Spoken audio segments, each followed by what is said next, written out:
Thanks, Adam.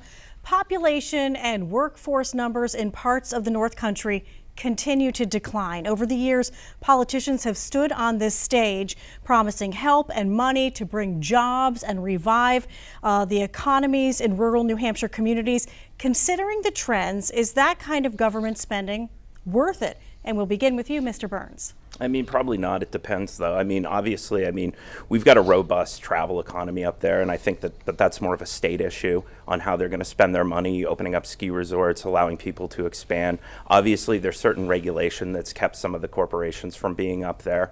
And honestly, I see that as more of a state issue to bring jobs. I'm not going to be the type of guy that goes to Washington, D.C. and tries to bring home the pork to try to bring home another federal prison. I mean, that's what the North Country ended up. Not even really the jobs that they wanted when the federal government got involved. And again, I think this is more of a state issue than my job as a role as a congressman. Ms. Tang Williams, your thoughts on spending to revive rural communities in New Hampshire? Well, fundamentally, government does not create jobs. Private employers do. So the best way to incentivize people to work is for government to get out of the way and stop incentivizing people to stay home and taking government handouts and welfare checks. And the human beings feel more proud and dignified when they have jobs. And in order to thrive as a country, as individuals, people would like to work. So I would like to say federal government stay out of the way, and it's back to the state, back to local communities and private, actually the investors and entrepreneurs to create jobs. I would like to see us do more of that. And Mayor Hansel.